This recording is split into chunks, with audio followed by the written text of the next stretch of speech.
মই যিখন বিদ্যালয়ত শিক্ষকতা কৰি আছোঁ যে 24 বিনং পিয়াজবাৰী দ্বিতীয় খণ্ড প্ৰাথমিক বিদ্যালয় এই বিদ্যালয়খন অহাকালি আমাৰ মূল্যায়ন চলি আছে আৰু তৃতীয় গোট মূল্যায়ন 25-26 বৰ্ষৰ কাৰণে আৰু কালি মোৰ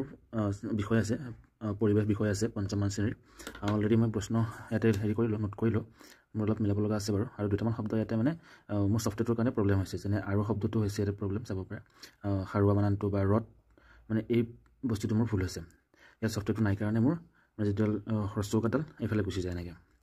এটা কথাটো হ'ল এই পেপাৰবিলাক নিজে প্ৰিণ্ট কৰি দিওঁ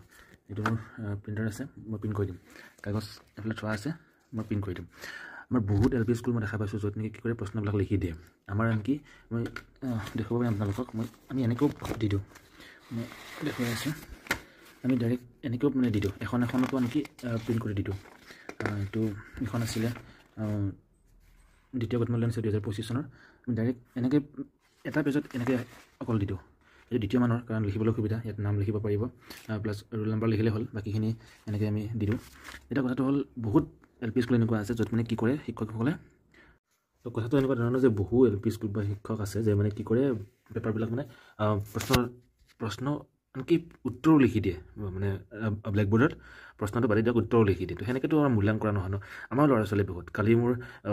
ক্লাছ 5ৰ পৰীক্ষা আছে 5ত মোৰ ল'ৰা ছোৱালীৰ সংখ্যা হ'ল 33 জন তো 33 জনৰ কাৰণে মই প্ৰিণ্ট কৰি লৈ যাম ঠিক আছে আৰু খৰচপাতি গোটেই নিজৰ এনেকুৱা ধৰণৰ পেজ আমি আমাৰ 46টালৈকে ল'ৰা ছোৱালী থাকে পাৰ ক্লাছত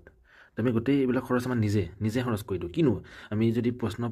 4 বছৰত 4টা প্ৰশ্ন মানে পৰীক্ষা হয় তাতো যদি আমি প্ৰশ্ন আগতে এটলিষ্ট প্ৰিণ্ট কৰি দিব নোৱাৰো ল'ৰা ছোৱালী কেনেকৈ আমি বাৰু হেৰি কৰিম বাৰু তেখেতসকলক মানে সিহঁতক মানে এটা পৰীক্ষাৰ নিচিনা এটা মানে পৰিৱেশ আমি গঢ়ি তুলিম এইবিলাক ইণ্টাৰেষ্টিং কথাটো যে আজি যিটো বন্ধ আছিলে অসম দিৱস উপলক্ষে আজি ঘৰৰ পৰা আহিছোঁ 2 দিনৰ ছুটীলৈ গৈছিলোঁ ঘৰলৈ তো ঘৰৰ পৰা আহোঁতে বাইক চলাই আহিলে 6 ঘণ্টা লাগে মোৰ 6 ঘণ্টা লাগিছে 11টা বজাত মই ঘৰৰ পৰা ওলাইছোঁ ইয়াত 5টা মানলৈ পাইছোঁ ৰুমত আহি 5টা বজাত ৰুমত আহি ৰুম চুম চাফা কৰি মই 8টা মানত বজাত আকৌ বনোৱা আৰম্ভ কৰিছোঁ তো বাইক 6 ঘণ্টাৰ বাইক চলাই আহি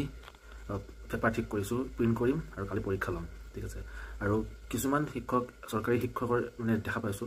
পাল মৰা ভিতৰত মানে থাকে তো এতিয়া মানে মইতো ক'ব নোৱাৰোঁ মানে আমাৰ চৰকাৰখনেও গুৰুত্ব নিদিয়ে শিক্ষা বিভাগটো তো মানে কেতিয়াবা নিজৰে মানে ডিমটিভেট হৈ যাওঁ তাৰমানে ইমান হেৰি কৰি কি লাভ আছে বা